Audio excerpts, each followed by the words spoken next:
നമസ്കാരം ട്രേഡേഴ്സ്, എല്ലാ ദിവസവും രാവിലെ ഏറെക്കുള്ള പ്രീ മാർക്കറ്റ് റിപ്പോർട്ടിലേക്ക് സ്വാഗതം. ആദ്യമായിട്ട് എല്ലാവർക്കും ഒരു ശുഭദിനം നേരുന്നു. ഒരു പുതിയ വീക്ക് കഴിഞ്ഞ ആഴ്ചയിൽ നമ്മൾ കണ്ടു IT ഓട്ടോ സെക്ടർ ഉൾപ്പെടെയുള്ള സെക്ടേഴ്സ് ശക്തമായ രീതിയിൽ റാലി രേഖപ്പെടുത്തി. നിഫ്റ്റി തിങ്കളാഴ്ചയിലെ ക്ലോസിംഗിൽ നിന്ന് ഏകദേശം ഒരു 2000 പോയിന്റിൻ്റെ അടുത്ത് ഇടിഞ്ഞു. അതേ പോയിന്റ് തിരിച്ചു കയറി. വീക്കിലി അടിസ്ഥാനത്തിൽ ഇത്ര വലിയ ട്രേഡിംഗ് റേഞ്ച്, അതായത് 2000 പോയിന്റാണ് നിഫ്റ്റിയുടെ കഴിഞ്ഞ ഒരു ആഴ്ചയിലെ ട്രേഡിംഗ് റേഞ്ച്. ഇത്ര വലിയൊരു ട്രേഡിംഗ് റേഞ്ച് ക്രിയേറ്റ് ചെയ്തിട്ടുള്ള ഒരാഴ്ച ഉണ്ടായി കാണില്ല. അപ്പോൾ PM മോഡി ഉൾപ്പെടെയുള്ള മന്ത്രിമാർ സത്യപ്രതിജ്ഞ നടത്തി, സുരേഷ് ഗോപി ഉൾപ്പെടെ. അപ്പോൾ ഇനി മുന്നോട്ട് പല മിനിസ്റ്റേഴ്സിൻ്റെയും പോർട്ട്ഫോളിയോ അത് വലിയൊരു ഘടകമാണ്, മാർക്കറ്റിനെ സ്വാധീനിക്കുന്ന ഒരു ഘടകമാണ്. അപ്പോൾ അതെന്താ ആകുമെന്നുള്ളത് നമ്മൾ കീനായിട്ട് വാച്ച് ചെയ്യണം. കൂടാതെ തന്നെ ഈ ഒരാഴ്ചയിൽ US ഉൾപ്പെടെ ഇന്ത്യയിൽ ഉൾപ്പെടെ പല datas, inflation data, GDP data, പല ഇമ്പോർട്ടൻ്റ് ആയിട്ടുള്ള ഗ്ലോബൽ ഈവൻറ്റുകൾ വരുന്ന ഒരാഴ്ചയാണത്. അതാത് ഗ്ലോബൽ ഈവൻറ്റുകൾ നമ്മുടെ bismate.com എന്ന് പറയുന്ന വെബ്സൈറ്റിലെ ട്രേഡിംഗ് ഡിവിഷനായിട്ടുള്ള ട്രേഡ് ബഡ്ഡി എന്ന ടാബിൽ അബ്സല്യൂട്ട്ലി ഫ്രീ ആയിട്ട് നിങ്ങൾക്ക് ആക്സസ് ചെയ്യാം. അപ്പോൾ ആ ഒരു ഗ്ലോബൽ ഈവൻറ്റുകൾ കൃത്യമായിട്ട് തന്നെ നമ്മുടെ മാർക്കറ്റിനെ സ്വാധീനിക്കും. കഴിഞ്ഞ ആഴ്ചയിൽ പ്രധാന ഒരു ഈവൻറ്റ് നമ്മുടെ RBIയുടെ മോണിറ്ററി പോളിസി ആയിരുന്നു. അത് നോൺ ഈവൻ്റ് ആയിരുന്നു.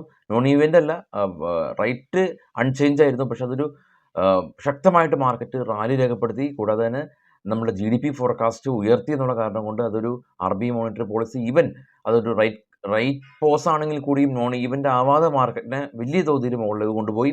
ഗിഫ്റ്റ് നിഫ്റ്റി ഇപ്പോൾ ഇൻഡിക്കേറ്റ് ചെയ്യുന്നത് സ്ലൈറ്റ്ലി ഒരു ഇനീഷ്യലി ഗിഫ്റ്റ് നിഫ്റ്റി ഓപ്പൺ ആയപ്പോൾ ഒരു 100 പോയിന്റ് ഗ്യാപ്പ് ഡൗൺ ആയിരുന്നു. പക്ഷേ പോയിന്റുകളെല്ലാം തന്നെ തിരിച്ചു കയറി.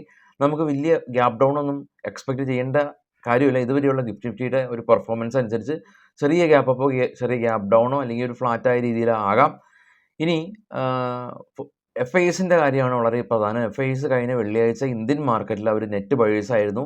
4393 കോടി രൂപയ്ക്ക് വിദേശ ധനകാര്യ സ്ഥാപനങ്ങൾ ഇന്ത്യൻ മാർക്കറ്റിൽ ആദ്യമായിട്ട് വലിയൊരു എമൗണ്ട് ബൈ നടത്തി.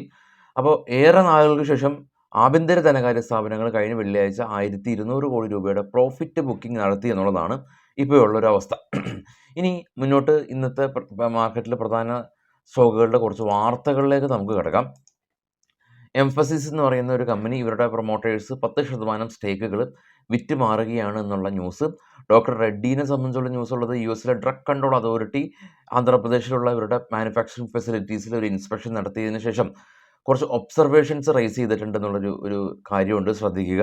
KC ഇൻ്റർനാഷണൽ 1000 കോടി രൂപയുടെ ഓർഡർ കിട്ടി. അദാനി എൻ്റർപ്രൈസസ് ഈ ഒരു കാർഗോ ബിസിനസ്സിൽ ഇന്ത്യയിലെ 30% വിപണി പങ്കാളിത്തം ഉയർത്തി എന്നുള്ള ഒരു ന്യൂസാണ്. കഴിഞ്ഞ ഒരു ഫിനാൻഷ്യൽ ഇയറിലൊക്കെ വെച്ച് നോക്കുകയാണെങ്കിൽ കമ്പനി ഇപ്പോൾ ലീഡിംഗ് ആയിട്ടുള്ള ഒരു കാർഗോ കമ്പനിയായിട്ട് മാറി. ഇന്ത്യയിലെ Godavari Power and Ispat company share buyback പ്രഖ്യാപിച്ചിരിക്കുകയാണ്. ജൂൺ 15 ഇവരുടെ ബൈബാക്ക് ഉള്ളത്. റെയിൽടെൽ കമ്പനിക്ക് 81 കോടി രൂപയുടെ ഓർഡർ സദേൺ റെയിൽവേയുടെ ഭാഗത്തു നിന്ന് ലഭിച്ചു. വിസാർഡ് ഇന്നൊവേഷൻ കമ്പനി, ഇവർ ഫിലിപ്പീൻസിൽ നിന്ന് ഇവർക്ക് ഏകദേശം $1.29 ബില്യൺ ഒരു കോൺട്രാക്റ്റ് കിട്ടിയിട്ടുണ്ട്. ആർസ്റ്റോൺ എഞ്ചിനീയറിംഗ് കമ്പനിക്ക് ഏകദേശം 126 കോടി രൂപയുടെ ഒരു ഓർഡർ ഇൻ്റർനാഷണൽ എയർപോർട്ട് ഗുവാഹത്തിയുടെ ഭാഗത്തു നിന്ന് ലഭിച്ചു. IDBI ബാങ്കിന് ഇൻകം ടാക്സിൻ്റെ ഭാഗത്തു നിന്ന് 2700 കോടി രൂപയുടെ റീഫണ്ട് ഉണ്ടതായിട്ടുള്ള ന്യൂസാണ്, പോസിറ്റീവ് ന്യൂസാണ്. RVNL കമ്പനിക്ക് 156 കോടി രൂപയുടെ ഓർഡർ കിട്ടി. സിസിലോനെ സംബന്ധിച്ചൊരു ന്യൂസ് ഉള്ളത് ഇവരുടെ MD റിസൈൻ ചെയ്യുകയാണെന്നുള്ള ന്യൂസാണ്. പ്രമുഖ കമ്പനീസിൻ്റെ എല്ലാം തന്നെ MDs റിസൈൻ ചെയ്യുന്നത് കമ്പനികൾക്ക് അത്ര നല്ലതായിട്ട് വരാറില്ല, ശ്രദ്ധിക്കുക. അപ്പോൾ ഇതൊക്കെയാണ് ഇപ്പോൾ ഉള്ള ന്യൂസുകൾ. മാർക്കറ്റ് സമയത്ത് നമ്മൾ പരമാവധി ന്യൂസുകൾ ഷെയർ ചെയ്യാൻ ശ്രമിക്കാറുണ്ട്. അത് നമ്മളുടെ ടെലിഗ്രാം ചാനലിലാണുള്ളത്. അത് ഈ വീഡിയോയുടെ ഡിസ്ക്രിപ്ഷനിൽ ടെലിഗ്രാമിൻ്റെ ലിങ്ക് ഉണ്ട്, ക്ലിക്ക് ചെയ്ത് മാത്രം ജോയിൻ ചെയ്യാൻ ശ്രമിക്കുക. സപ്പോർട്ടിംഗ് ആയിട്ടുള്ള കുറച്ച് കാര്യങ്ങളിലേക്ക് വരാണെങ്കിൽ ഇന്ന് ഏഷ്യൻ മാർക്കറ്റിൽ ചൈന ഡ്രാഗൺ ഡേ ആയതുകൊണ്ട് ചൈന അവധിയാണ്, ഓസ്ട്രേലിയയും അവധിയാണ്. അതുകൊണ്ട് തന്നെ ഇപ്പോൾ നമ്മൾ കാണിക്കുന്ന ഈ ഒരു ഏഷ്യൻ മാർക്കറ്റിൽ ഏറ്റവും ടോപ്പിൽ ബിറ്റ്കോയിൻ $69,513 ഇപ്പോൾ ബിറ്റ്കോയിൻ നിൽക്കുന്നത്. ഗോൾഡ് കഴിഞ്ഞ ദിവസം നമ്മൾ കണ്ടു, ഏഷ്യൻ മാർക്കറ്റിൽ ഏഷ്യൻ ഗവൺമെൻറ്റ്സ് എല്ലാം തന്നെ സ്വർണ്ണം വാങ്ങുന്നത് കുറയ്ക്കുന്നത് കാരണം ഗോൾഡ് ഒരു വലിയൊരു ഇടിവ് രേഖപ്പെടുത്തി. ഇപ്പോൾ സ്പോട്ട് ഉള്ളത് $2,295 പെർ ഔൺസിന്. Brent oil $79.56 per barrel. Australia actually ക്ലോസറാണ്, ചൈനയും ക്ലോസറാണ്. കൊറിയ, ജപ്പാൻ മാർക്കറ്റുകളെല്ലാം തന്നെ ഫ്ലാറ്റാണ്. ഡോ ജോൺസ് ഇപ്പോൾ ഒരു ഫ്ലാറ്റായിട്ടുള്ള ഒരു പ്രത്യേക ഒരു മൂവ്മെൻ്റ് ഒന്നും കാണിച്ചു തരുന്നില്ല. ഓപ്പൺ ഇൻട്രസ്റ്റ് പരിശോധിക്കുമ്പോൾ ഇത് കാണുന്ന ഓപ്പൺ ഇൻട്രസ്റ്റ് ബാങ്ക് നിഫ്റ്റിയുടെയാണ്. സ്പോട്ടുള്ളത് 49,800 ആണുള്ളത്. 50,000 മേജർ റെസിസ്റ്റൻസ് സോണാണ്. 50,500, 51,000 റെസിസ്റ്റൻസ് സോണുകളുള്ളത്. 49,000, 48,500 മേജർ സപ്പോർട്ട് സോണുകളുള്ളത്. സ്വാഭാവികമായിട്ടും ഈ വലിയ ദൂരത്തിൽ സപ്പോർട്ട്, വലിയ ദൂരത്തിൽ റെസിസ്റ്റൻസ്, ഈ ഒരു സിനാരിയോ കാണുന്നത് കഴിഞ്ഞൊരു ആഴ്ചയിൽ വലിയ വോളിയൂംസ് എല്ലാം തന്നെ ഉണ്ടായി കണ്ടില്ല. എല്ലാ ആളുകളും ട്രേഡിൽ നിന്ന് ഭാഗികമായിട്ടോ പൂർണ്ണമായിട്ടോ വിട്ടു നിന്ന ഒരാഴ്ചയാണ് കഴിഞ്ഞ ആഴ്ച. ഏറ്റവും വലിയൊരു ഇവൻ്റാണ് വന്നത്. അപ്പോൾ ഇനി മുന്നോട്ട് ഈ ഉള്ള ദിവസങ്ങളിൽ ഈ ഒരു വോളിയൂംസ് പതിയെ സ്പൈക്ക് ചെയ്യും. മീൻസ് വോളിയൂംസ് കൂടും. അതായത് എല്ലാ സ്ട്രൈക്കുകളിലും വാങ്ങാനും വിൽക്കാനുമുള്ള ആളുകൾ ഉണ്ടാകും. കാരണം അങ്ങനെ ഉണ്ടാകാതെ ഉള്ള സിനാരിയോ ഉണ്ടാവില്ല. കാരണം ഇന്ത്യയാണ് ലോകത്തിലെ ഏറ്റവും വലിയ ഡെറിവേറ്റീവ് മാർക്കറ്റ്. ഡെറിവേറ്റീവിൽ ഏറ്റവും കൂടുതൽ ട്രേഡ് ചെയ്യുന്നത് ഇന്ത്യയിലാണ്. അപ്പോൾ ഡെറിവേറ്റീവിൽ ട്രേഡ് ചെയ്യുന്ന ആളുകൾക്ക് ഇന്ത്യയിലെ ലീഡിംഗ് ആയിട്ടുള്ള ഡിസ്കൗണ്ട് ബ്രോക്കർ അപ്സ്റ്റോക്ക് വലിയ രീതിയിലുള്ള ഒരു ഫീച്ചറെല്ലാം തന്നെ ആഡ് ചെയ്തിട്ടുണ്ട്. ഓപ്ഷൻ ബൈ ചെയ്യുന്ന ആളുകൾക്ക് നിലവിലെ സ്റ്റോക്കുകൾ പണയപ്പെടുത്തി അതിൽ നിന്ന് കിട്ടുന്ന കാശ് കൊണ്ട് മാത്രം ഓപ്ഷൻ ബൈ ചെയ്താൽ മതി. പോക്കറ്റിൽ നിന്ന് കാശ് ഇറക്കണ്ട എന്നുള്ളൊരു ഫീച്ചർ.